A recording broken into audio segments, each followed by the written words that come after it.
Hey, and welcome to Breaking Boxes with No Fun Dave. As always, I like to talk about the things that are not important. I mean, super important in life. And I've got a guest on today, and his name is Tyler Pike. And I've known him not all that long. Our paths crossed because a great friend of ours found a man named Tyler. And, and he called me up and he said he needed a place to stay in our town. And I said, absolutely, stay at our place, no problem. And he did some crazy stuff. And after only dating this wonderful woman Hedy for a little while, moved his entire life, quit his job, moved up to a place completely unexpected and unplanned, to do what was needed for our friend Hedy. So, welcome, Tyler. Nice to have you here. David, I'm happy to be here, and thank you very much. That's that's wonderful. I asked him yesterday, and he said, "Yeah, let's go, let's do Let's this." do it. So I would love to hear just a little bit behind the scenes about, I mean, your life, a little bit of where you come from, and I'm sure through all of that, you've had some people say, "Hey, Tyler, you're crazy. You can't do that. You're not supposed to be doing that." Yeah, tell me about yourself. Yes, people have said I'm crazy, among other things. It's not the worst thing I've been called. I've been called a lot worse. So crazy, that's okay. Yeah, my name is Tyler Pike. I'm 31 years old, newly married with a newborn little baby girl. Her name is Ella. Yeah. You might Woo. hear her crying. My wife has assured me, no, I'll keep her quiet. But this girl, she's got a voice on her. So if you hear a little squawking in the background, that's just Ella saying hello. We live in Owen Sound, Ontario. Met and married just about 2 years ago, but stretching back before that, I was born and raised in St. John's, Newfoundland. So yes, I'm a Newfie. And if you're I'm wondering sure what you've the heard the jokes too. oh, I've got them. I've got them for days. Did you hear about the Newfie who died ice fishing? No, I didn't. The Zamboni ran him over. Uh, Maybe I could have started with a better one. So yes, I'm a Newfie. For those who are wondering, where this charm is coming from right off the bat, it's the Newfie charm. Born and raised in St. John's, Newfoundland. So growing up for me was, if we're just going to go right in here and dive right in, it's Yeah, hard for me dive right not in, to maybe. because it's part of my story. Growing up for me, life was chaotic. Both parents were drug addicts. Both my mom and my dad. They were never married. Um, the home environment was volatile, violent. Police visits were the norm in my household. My mom and dad separated when I was two. We had to flee from my dad just from some abuse that was going on, never towards me, but towards her. So you get the picture a little bit with that A rough, chaos. rough start. Rough start in life for Tyler. At around age 10, my mom married a man named Jimmy, who became my stepdad, and he was a drug addict as well. So their lifestyle together was, again, volatile, not a good mix. I knew at an early age that something was wrong in the home, uh, that things weren't right, and I became very anxious and going to school every day. I didn't know what I'd be coming home to. I didn't want to come home scared, didn't want to have people around, just anxious. So at a young age, I decided to turn to drugs myself to try to escape some of the anxiety and trauma of home. And I did that, and before too long, I became a drug addict myself, and things got real messy for me in And I, St. I Paul. assume there's a whole community thing that goes along with that. Like it's a choice, but then it it aligns you with certain types of people. I'm guessing. I don't know this, but Yeah, no, for sure. I mean, the old saying goes, right? Birds of a feather flock together. right. And so you relate and bond over the brokenness of home life. You're in low income housing units where people can relate to this kind of lifestyle, and that's kind of who you acclimatize to, and you do the drugs, you get numb, you escape together. in groups, and you can relate to the pain that each one shares. So then, so so what age are we talking here? Like when did this kind of stuff start? I was 12 when I started smoking cigarettes, and that quickly escalated to marijuana. Um, Probably around 14, I was using ecstasy, MDMA, LSD, and then 15, 16 cocaine, prescription drugs. And before too long, I was using needles and smoking crack cocaine. I was involved in all manner of violent crimes to support my habits, selling drugs, robbing people. It was it was a real mess, man. That was straight out movie script there going on. Kind of, yeah. I mean, as the saying goes, drugs will cost you more than you want to pay. They'll keep you longer than you want to stay, right? Like it's a real bondage, and the addiction took me to some places where when I saw my parents in the state they were in, I said I'd never go there. I'd never do that. But I ended up there, and things were really dark and messy for me in that lifestyle. So it's fair to say that basically, once you're in it, you're doing everything and anything you can to get whatever you can to. Um, I'm gonna use the word "get the next hit," but um, sort of like, is there any other thought process behind that other than that's just your sole focus of where you are? Yeah, life as a drug addict is about survival. You just want to survive and get by, and surviving and getting by means getting high every day. And so, whatever you need to do to get high, to escape the pain and the withdrawals and the trauma and the heaviness of life, that's what you do, and that is your daily pursuit. It's who do I have to hurt? Who do I have to rob? What do I have to do so that I don't have to experience life sober today? Right. That's the state of mind. So now you are now one of the nicest and kindest and most loving people that I have ever met. Obviously, I didn't know you back then, so there's been a little bit of a change from then till now. What happened? What happened in a good way? Yeah, so at around 18, my mom went to a faith-based recovery program called Teen Challenge.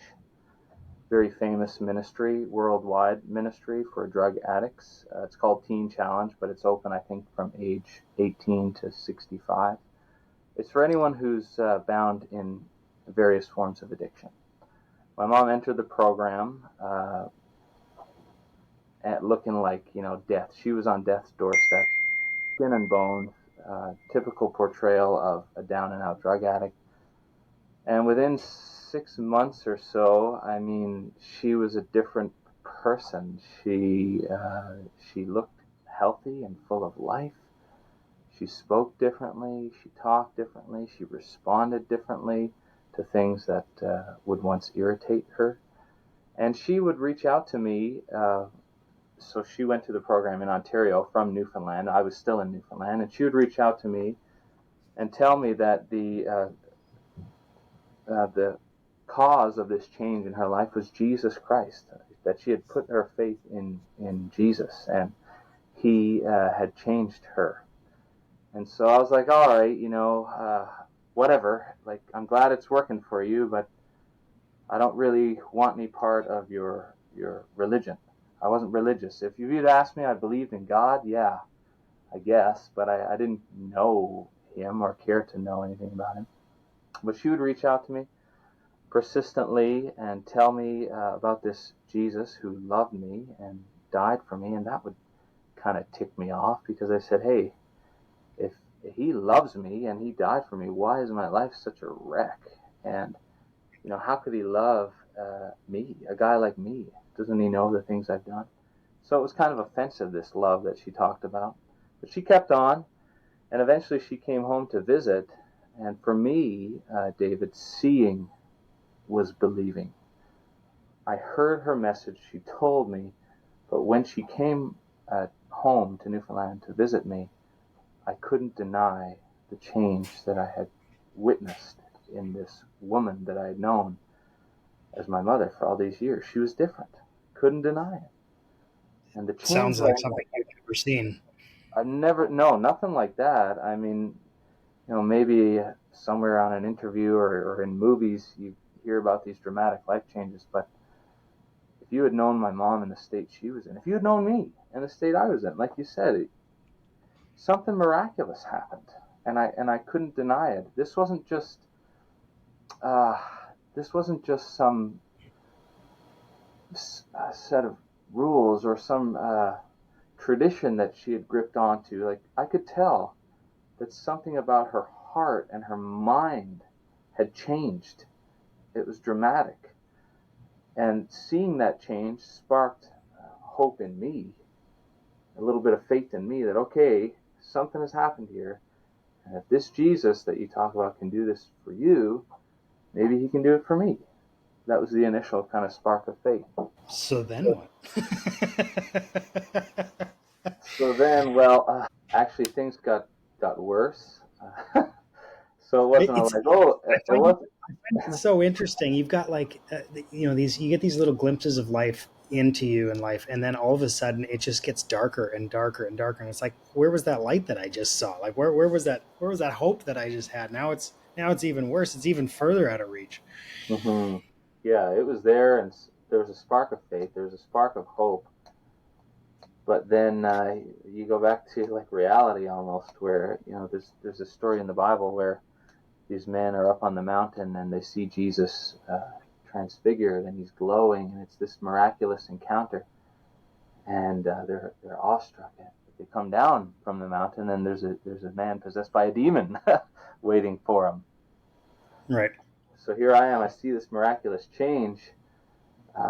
There's a glimmer of hope. There's some light that's peeking through. But mom leaves, and I go back to withdrawals. I go back to living in this scummy apartment that I'm living in. I go back to craving drugs. Yep. So it's kind of like back to reality. Okay, maybe there's hope, but practically, how am I being helped by this? Like my life is still a mess. What has to happen here? So yeah, things got worse. I hit what people refer to often as rock bottom. Like I had nowhere else to go, really. I'd robbed so many people. I'd done so many things.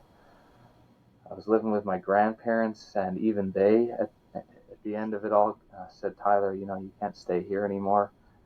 So, David, I just felt like I didn't know where else to go or what else to do.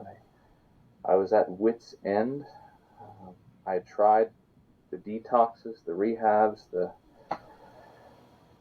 you know, all these resources, but nothing seemed to stick. And so I called my mom at one point. This is maybe a year, 2 years after that visit, and said, "Mom, like I don't really know what else to do here. Things are not looking up. I have nowhere to stay. I just want to die. I don't know what else to do." And she said, "Well, Tyler, I will buy you a ticket and get you out of there, and you can come live with me on two conditions. One is you need to go to church with me, and two is you can't be using drugs." I was like, "Okay, I get number two, but number one, like, what do you mean? I have to go to church with you?" And she said, "Yeah." So I agreed, and I flew from Ontario, from Newfoundland to Ontario, around this time actually in 2014, almost 10 years ago, and began to go to church. Hated it, hated all the smiles, hated the corny music, hated all the attention on me, people saying they've been praying for me. I really didn't like any of it. But I kept going, and somewhere along the line, um, I just believed that these stories I was hearing and this Jesus I was hearing about was more than that. They weren't just stories, and it wasn't even just a historical fact. Like, this was a living word, and this was a real person alive today who was going around and changing people. It changed my mom and got me out of the mess I was in. So I believed, and I confessed that belief, and I believe Jesus saved me. He changed my heart, changed my mind. Things that I used to long for and desire, I didn't anymore. And the things that I never thought I would desire, I started to desire. I became one of these Jesus freaks, one of these religious weirdos, that I thought I'd never become. I enjoyed going to church. I enjoyed reading books and reading the Bible. It's like something came alive in me, and things began to look up in a way that they hadn't for many, many, many years. It's almost seemingly ever. Yeah, you could say. I mean, there's some bright spots, I guess, in my childhood and good memories, but yeah, it was a tragic story. It was a tragic story, a traumatic story, devastating, Hmm. and Let's jump ahead a little bit. So yeah. so you had every reason to be able to blame your situation and the people around you and the rough start that you had in life. Well, I mean, of course, I'm going to end up like this way because this is how I am. And you had a miraculous change to be a follower of Jesus, and by the sounds of it, not only did your desires change, but so did your addiction. So did your um, I guess when your desires change, so do your actions. Mm. Would you say that is accurate? I'm putting those words in your mouth, but Yeah, yeah, absolutely. I think there's the actions flow from the desires, right? Like, it was a change that happened in my heart and in my mind about the way I viewed life, about the way I viewed myself, and Jesus was at the center of all of that. mm-hmm. I began to see my life as valuable and the future as hopeful and purposeful. And so the desire to just die, which was like my my core desire as a drug addict, just get high and not uh, experience life. I didn't want to be sober for a second because the pain and the heaviness and the difficulty of life was just too much, and the trauma of the past. So my desire was be numb to that and just hope that I die soon. It went from so, that. Yeah. so you literally went from the desire to die to the desire to live. Yeah. Now, Yeah, paint really. me a picture. What does the desire to live look like? Oh man, there's a big part of my value system, of course. Now, the part of what I value in life comes from the Bible, and I try to view things eternally for what matters, not just now, but after death. Mm-hmm. And in that light, and with that perspective, um, so many things matter, and living looks like loving my wife. Something as simple as sharing a meal together, or going for a walk, or laying on the floor with my baby, or Well, that one going. keeps getting better as they grow up. Yeah, That one keeps yeah. getting There's better. nothing wrong with that. I mean, the first my, couple my months. kids, I'm not with my kids today, and they messaged me this morning. They're like, "Okay, we miss you because we couldn't snuggle this morning." So, Yeah, that's okay, living. so crazy man Tyler goes from death to life. You were in a long relationship, and then that ended, and you had reconnected with Hedy just kind of in passing. Let's jump to that part of your life, and I really want to dive into your thinking behind what makes you just up I know it's not on a whim. I know that's not what it is, but it looks like it's like, oh well, I guess I'm going to go that way now. And so let's jump into that post long 2 year relationship and reconnecting with this wonderful lady Hedy. I want to try to give you a full picture of this. So, Sure, go for it. as I mentioned about my childhood, it was chaotic. But my mom and I were like this. Even though things were messy, I trusted her, and our bond was like inseparable. I was honest with her about everything. When I found out when I was maybe around 10, and I, knew without a doubt that both her and my then stepfather were drug addicts, I felt a kind of betrayal that has been a wound throughout my life that's taken many years to heal and recover. This almost like abandonment. Although my mom was there physically, she was absent emotionally, right? And in the way a mom should be. So that betrayal, that wound was in my heart. So fast forward, I'm a Christian, my heart has changed. I'm trying to learn to trust people and bond with people and such. And I get into this relationship and I pursued it like with prayer and all the ways I thought were right to pursue it. And we were in a relationship for 2 years and it ended. And so it's like some of that deep wound was being prodded at and poked, and things were getting stirred up of, man, this abandonment feeling, this rejection feeling, this not so much a betrayal, but a grief of loss again. And it was a lot to bear, and it was confusing. And after that, I sought prayer, and I sought counsel, and things like I grieved for just a short time, but it's like God came in and healed that place in my heart, that deep, deep wound that went beyond the 2 year relationship, way back to childhood, and really healed it at that moment. A moment where, it could have been something that derailed me and my hopes for the future. Uh, God was there, and He really did a healing work.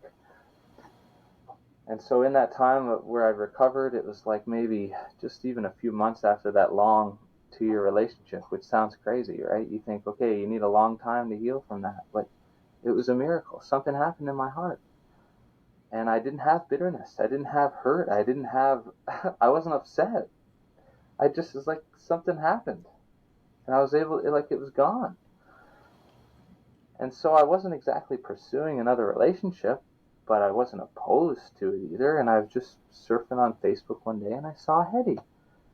And I saw some of her posts and the things she was standing for during COVID and how outspoken she was and bold and beautiful, of course. Very Definitely beautiful. bold and beautiful. I'll leave those Yeah, words to the you. bold and the That's beautiful. And I reached out to her and I said, "Hey, we just started talking. How have you been? What's it been like for you this past 2 years during all this craziness that's going on?" We started chatting. But it didn't take me long to just come right out and tell her, like, look, I'm attracted to you. I don't know how else to say it. Like, I like you. I think you're great, and I would like to pursue you. And that's so some bold Hedy, truth. That took yeah, some cojones, Tyler. maybe it's just part of my, I don't know what it is, but I'm just cut that way. I don't like to beat around the bush with things. I just get to the point. And so I did. I got to the point, and Hedy pumped the brakes real hard at first. She's like, "Whoa, man! Like I don't know you. This is all going a bit too fast. Like I remember you a little bit, but never really talked. I don't know who you are." She kind of pumped the brakes, and I was like, "Okay, that's fine." So I just slowed it down and kind of left the ball in her court. I tell people that I viewed Hedy like almost like some kind of rare endangered species, where if you got like too close, this thing knew, like, she had her walls up and her defenses up, and she would bolt, right? So I knew I had to kind of leave the ball in her court and pursue very cautiously. so I did that and kind of would leave the ball in her court. And eventually she reached back out. We kept talking. She came to visit me where I was in Aurora. Her parents lived close by. We went for a walk and just kind of hit it off. And, you know, I asked her to be my girlfriend. Just another bold move. Just said, hey, I want to pursue you. I would like to date you. And so we started to date. She was in Owen Sound. I was in Aurora. I would Which is drive about up. 2 hours away, right? About 2 hours away, right? Yeah, about 2.5 hours. So I would drive up, every weekend or every second weekend. And then I said, I think I'm going to propose to her. I felt that this was a good thing to do. Through prayer and through counsel, asking friends, like I thought, I'm just going to go for it. Not to think of just the previous relationship, all that other junk in the past. I just was like, you know what, I'm going to go for it. And this is how I could do it, David, and I'll tell you. I had felt a word that God shared with me, or a way to approach this was that I wanted to love Hedy as long as she would let me. I felt that I had love to give her, and I wanted to care for her, and I would do that as long as she would let me. And I didn't have in my heart this give and receive type of a thing. I didn't have expectations on her. I just wanted to give. I just wanted to bless. I just wanted to help and encourage as long as she'd let me. So that's kind of what I put out there. Would you say then that you chose to love Hedy? Yeah, I would say that I chose to love Hedy, and that love is a choice. Absolutely. Absolutely 100%. And if I thought I knew something about it in relationships, I'm learning a whole lot more about it as a father. I'm laughing before you say it because I'm like, oh yeah, here we go. Yeah, it goes. It's love to the choice to the 10th degree. Oh goodness, it's amazing. If you are a parent, parenting is amazing. If you aren't a parent, it's amazing if you want It it. is. There are heights of joy and adoration. You do get those warm fuzzies sometimes, but Okay, so you you got me also, right here. So let's keep continue on. I don't want to just detract too much from that. Keep going. Stick to the point. yeah. Okay, well, so with Hedy, that was my intention that I set out there. I'm just gonna love you. I'm gonna pursue you. I'm gonna care for you as long as you allow me to. And then I got to the point where I said, look, would you allow me to love you for the rest of your life? Do you want to marry me? And she said yes. Praise God. Hallelujah for that. And so then the wheels start turning. Well, she's in Owen Sound. I'm in Aurora. How's this all going to work out? And so this is where David and Sherry Buck come into the picture. There were occasions where I visited and would have to stay overnight. And as Christians, we believe, I don't want to stay overnight with Eddie. That's not a part of what we want to do as Christians. So I need somewhere to stay. And Dave and Sherry Buck graciously opened their home to me and allowed me to stay there. So I knew them basically just through that. That's how I knew you, David, just through that, and Yeah, knowing that you were a good friend of Hedy's. I think maybe we talked once on the phone. we talked once on the phone, but I had never met you in person. Yeah, and so my wheels are turning. I was out with a friend and mentor one day, and it's like it just came to me. I said, I'm going to ask David and Sherry Buck if I can live in their house.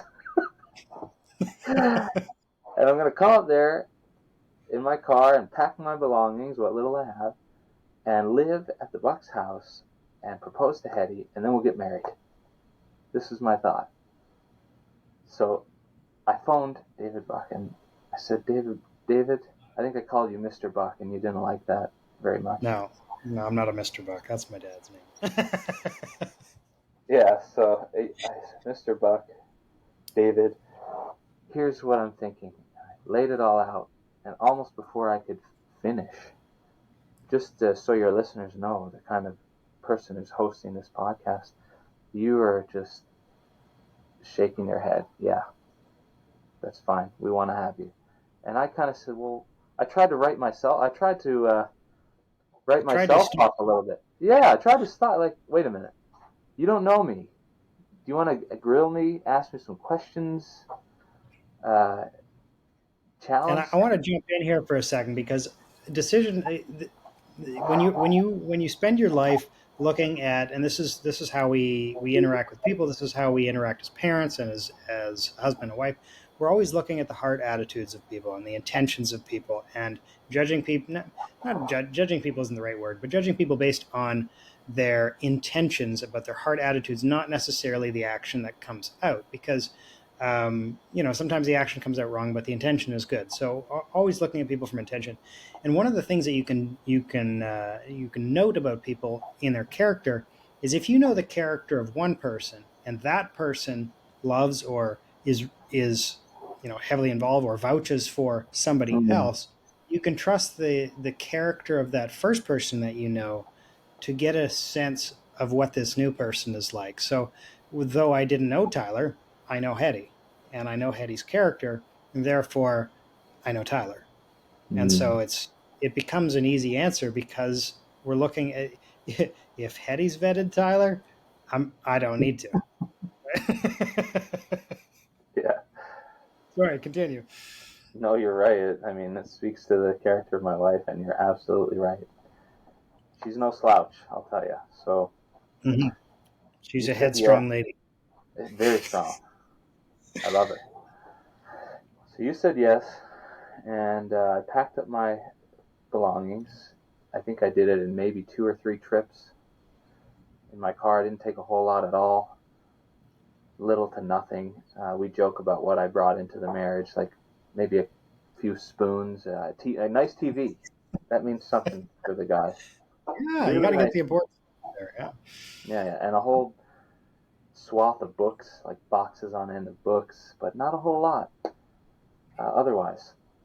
And so I did that first, and then made this big plan to propose to her. Of course, we talked. I had a bit of an idea or an inclination she'd say yes, so it wasn't total craziness. I had a little bit of something to go on, and Yep. proposed, and she said yes. That was maybe in February or so, 2022, and then we got married in May. So just a few February months to May. later. 3 months later. So you went Yeah, from, you went from just starting to date to married yeah. in 6-ish months, 7 months. September, let's say August to September to May. Maybe end of Beautiful. August, September to May. Beautiful. So you're really good at very speedy life change when you decide to do that.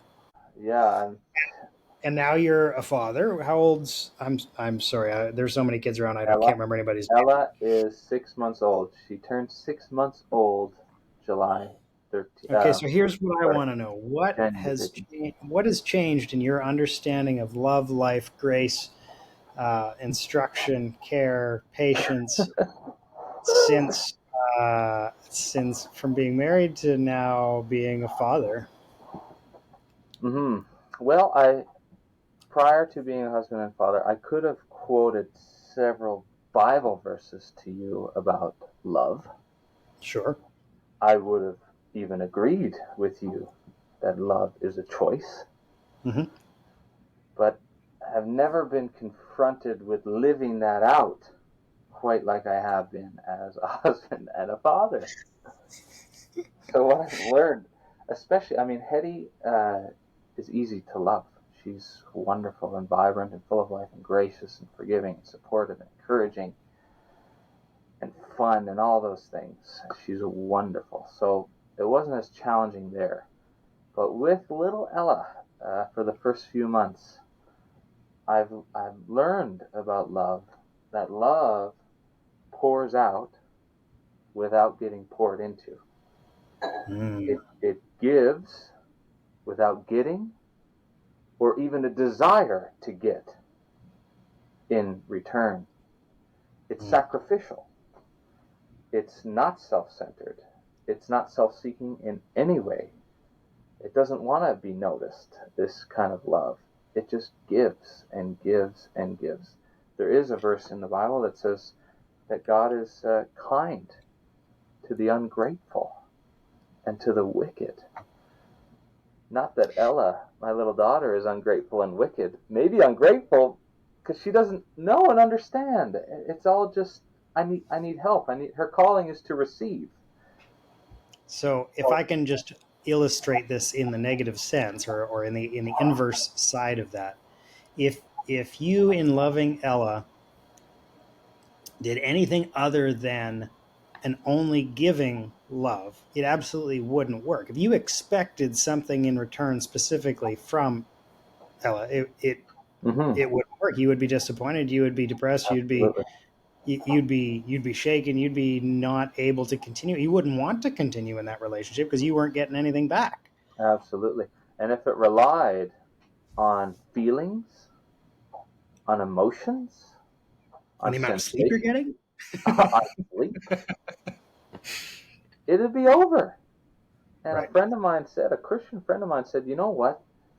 I can understand how there are dads out there who walk out, who maybe aren't rooted and grounded in what's true and in what love is, and think that there's going to be some magical Disney type bond and there'll be sparks and emotions and ooh and ah. But there's some of that coming through now, and it's wonderful. But your relationship and your dedication and willingness to be a dad to your son or daughter can't be founded on those things because they aren't really there for a lot of dads at first at all. And some like when they come in the future, and you'll know better than I would, David, with as children who are older, but they fluctuate. And not Yeah. only is there the lack of feeling there, sometimes there's probably a contrary feeling to good sensations. Ones where, oh, right? And what do you do then? I remember there when my youngest was real small. We were going to a pool, and my nephew was there also, who's quite a bit older, and I had baby Miles sitting on my shoulder, and he's had a swim diaper on, and I came out all excited and whatnot, and only to see the horror on my nephew's face as he looked back, and he says, Uncle Dave, you've got like a giant pile of poo on your shoulder because the swim diapers don't keep anything in. And anyway, so he had done his business, and there was a big pile of poo on my shoulder. Oh, I then turned around and went right back to the shower. But it's like, yeah, I mean, I guess it's warm. That's a good feeling, but no, no, it's not a good feeling. But if you I so, get you. anyways, I just find it so interesting because as we dive into people's relationships and love and communication and solving problems, I find so often that two adults together have expectations about the relationship that they're in and love expectations in Mhm. return. Oh, these aren't being met and that's not being met, and start to develop bitterness and resentment towards the people that they say they love.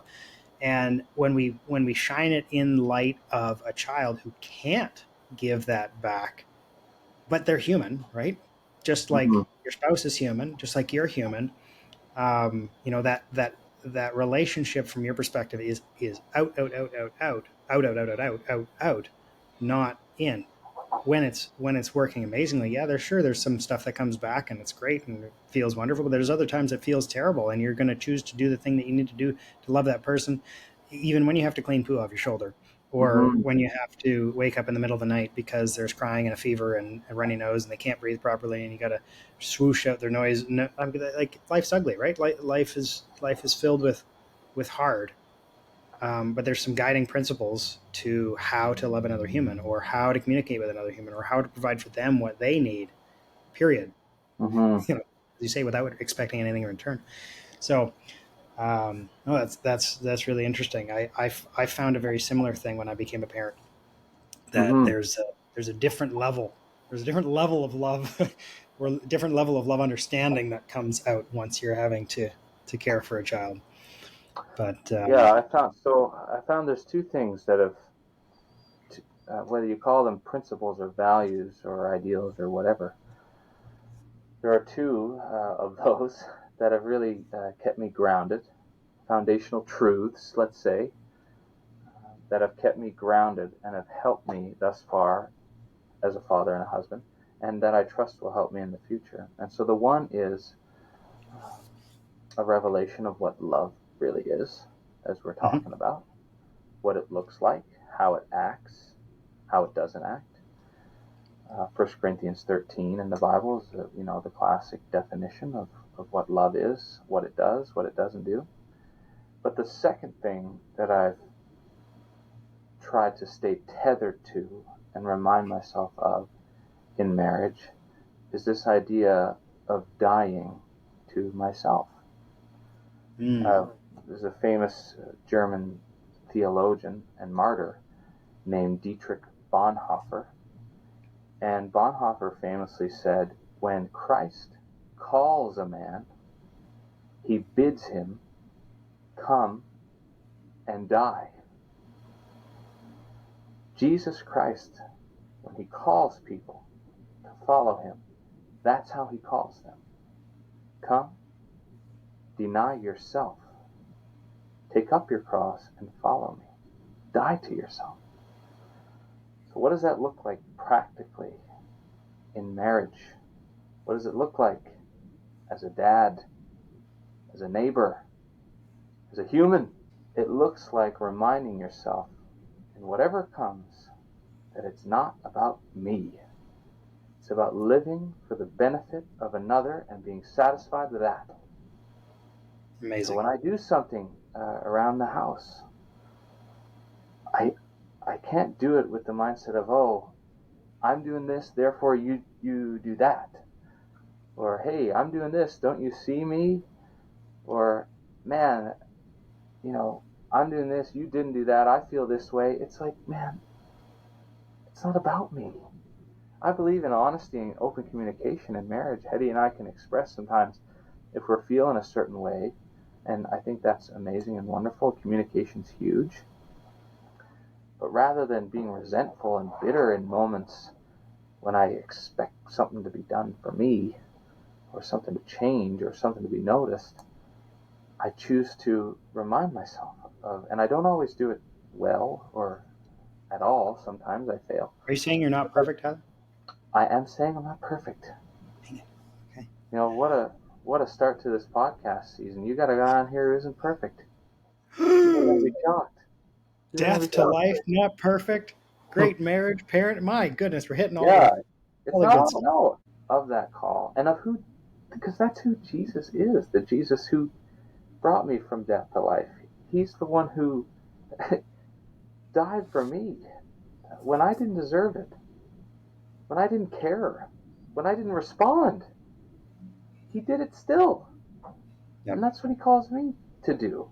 So that's my goal. That's my hope for the future, is to live like that and to find great joy in that, and I do, in getting beyond myself to caring more about Hedy's success and how she benefits and how she thrives in life rather than myself.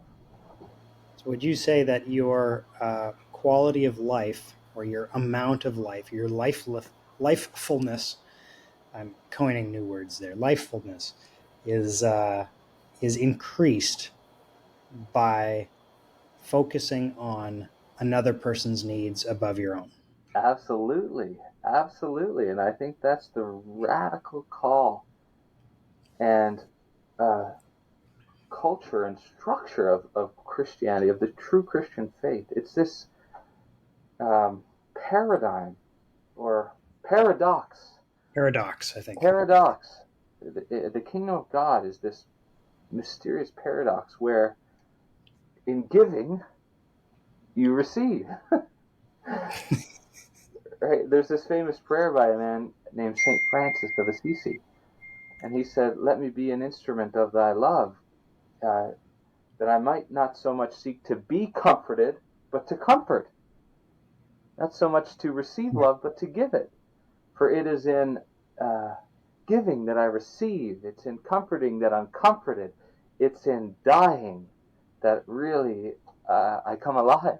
And it's so interesting to hear. So to tie up that particular part of the story, uh, a rating out of 10, how would you rate the awesomeness of your marriage? Oh, 10. 10, And absolutely. in the rating of how awesome it is to be a father, would you, out of 10, what would you give it? It's growing. It's growing. It wasn't what I expected it to be, but I would rate it Give a me, 10. give me a I would number, rate I an would rate it accurate a number. 10. I would rate it a 10. I would rate, like, if you said how amazing was it at the beginning by your expectations, I would probably do a Mhm. 2 Yep. because it was a lot different. It was like a shock, the way it started. It wasn't romantic. It wasn't magical. There were No, no it's very hard. very hard. The baby came out looking and acting a lot different, and people said to me, "Well, who told you? Like, where did you get this idea?" I don't know. Every time I imagined having kids, they were like maybe 5 in my head. Or I would They like don't walk. come out at 5 years old. No, they Oh, don't talk. They don't. You can't bring them to the park. You can, but we've like all, it might be we've dangerous. always we've always said that because the kids don't ever remember the first 2 or 3 years, you've got like a grace period of screwing up to figure it out. So Dude. that, Yeah, so I would rate it a 10. I would rate it a 10. The feelings, those things are growing. It's never going to be founded on that for me, but the true joy and the love and the lessons that I'm learning and the bond that is developing, it's a 10 out of 10, man. It's a 10 out of 10. so with spending your focus, your life, your intent on others' needs above your own, if we look at the inverse of that, then what would take away life and bring the underside of emotions, the Mm, depression, the sadness, the guilt, the mm, uh, the things that don't produce happy results, would be inward focused, be self mm. focused, would be self care, self expectations. Um, Yeah. the things that we look at that our current culture loves to say, oh, things are going bad, make sure you focus on yourself, Mm-hmm. seems incorrect. Mm-hmm. Yeah. Very profound perspective, David. But I think you're totally right and on to something huge. It's that the culture promotes and endorses self-care, self-love. Even the old Greek philosophers, know thyself. It's an inward focus. All that you need, they would say, is within you. It's be you. But it's interesting that at the same time the culture says, well, be you. But if you feel like you're not you, then be someone else. Until they got it all mixed up. And I think the real way to life is to lay yourself down and to live for another. And that's when you'll Hmm. really find, when you lose sight of yourself and get a vision for the welfare of someone else. That's where there's life. That's where you begin to really grow in who you are. But in looking, you're putting the cart before the horse, I guess, in a way, where trying to figure you out and neglecting the people around you, it doesn't lead to life. I always like to say that the world around you mirrors you. So what you put out into it, what intent, what you come into a room happy and joyful and excited. The room is going to start reflecting you. They're going to reflect back happy and joyful, exciting. But if you stand around with your girlfriends or with your guy friends and bash your wife or bash being a father, or say, oh, they did this and they did that terrible, well, they're going to start reflecting that back to you because that's what they think you want to hear. And so you actually frame the words yourself that you want to hear come back at you. And so if you fill the world with love and joy and peace and care for others, well, guess what? The world around you fills your world with love and joy and peace and care for you. And you're right, it's backwards. It's like it doesn't make sense until you try it, and then it makes perfect sense.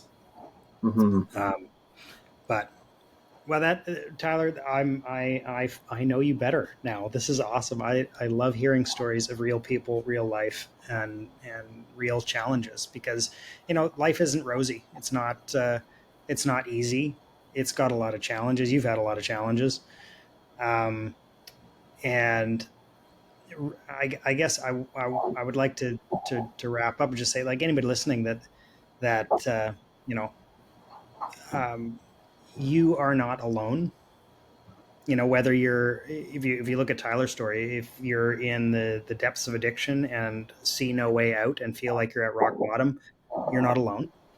And if you're halfway on the way down, you're not alone. And if you're halfway on the way up, you're not alone. And if you're at the top, you're not alone. I am always available. I'm sure if you wanted to talk to somebody who'd been through the kind of situation that Tyler's been, that I'm speaking for you, Tyler, but that I could connect you with Tyler to reach out and hear that there's hope in life, and we really can choose to change things. Jesus can change things. We can actually get what we want in life, in a good way, in a long term way, as opposed to a quick fix, or a wanting life to end kind of way. Um, Life is amazing, and life breeds more life, and joy breeds more joy, and happiness breeds more happiness, and despair breeds more despair. And you know, I would just love to say, choose life. Mm-hmm. I'm sure Tyler would agree with that, and saying life is better than death. Not that you've Yeah. died. And if In David, terms, I could just throw one more thing yeah, out before you shut her down here.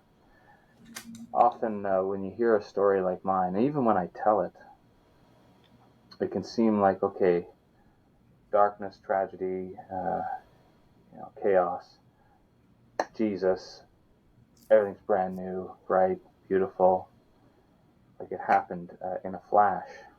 But it didn't. It was a long series of small steps. There's a story in the Bible, in 1 Kings 19, about a man named Elijah. He was a famous prophet, a notorious prophet, a mighty man of God who saw miracles. And there was a time in his life when he was depressed. This mighty man of God. He wanted to die. He was suicidal. I want to tell you, God came to him. And he came to him not with a long series of instructions, not with some complicated theological premise or some mysterious philosophy. He didn't come to him with arms folded, fed up with Elijah. He came to him with a simple encouragement. Get up and eat. That was it. That was it. When I was it at my seems lowest, pretty simple. pretty simple. And I want to encourage, if someone watches this thing or hears it or whatever, just do the next thing. Take the next step. For you, it could look like getting up out of bed, making your bed, putting on clean clothes, or putting out that resume to that place, or talking to that person you didn't want to talk to, or going for a walk. It could just something in front of you. Just do that next thing. You know that there's a famous proverb that says the journey of 1,000 miles begins with one single step. And that is my story. It wasn't just bang, everything's different. It was a step. It was the calling my mom, getting on the plane. I didn't see anything past that, David. Yeah. Whoever's listening, I didn't see a wife. I didn't see. I gotta keep it down because she's sleeping, the baby. I didn't see. I didn't see a baby. I didn't Yeah. see the 10 out of 10 marriage or child. I saw the plane. That was it. Then I Mm. saw go to church with my mom. Then I saw get a job. Then I saw go to a young adults group. Go to school. And it's like these small steps all of a sudden materialize into this big picture. So I want to encourage you, if you're listening to this, if you get anything out of it, take the next step in the right direction. Do the next right thing, just one thing. Take one step towards God, towards something good, and watch how He takes that little step and makes something marvelous out of it. All right, Amazing. David, you didn't bring me on here to preach, but No, in, no, in, that's in the event that hey. someone, yeah, Preaching is just life. Preaching is just it's just sharing truth in a passionate way. Well, for some, I mean, I'm sure I've heard a few over the years who didn't do it in a passionate way. But when it's true and when it makes a difference, I'm interested in making a difference in people. And you know what? You've had a difference made. You've made a difference in people's lives. I I love you. I appreciate you coming on here and talking to me. And man, I can't wait to see what happens with you and your kid. I like to say kids because all there right, aren't zzz yet, but not maybe. yet. Maybe at some point. Thanks, All right, David. This man. has been fun. Thank you. Thanks. I appreciate you, and thanks for coming on here. All right, bless you, man. Talk later.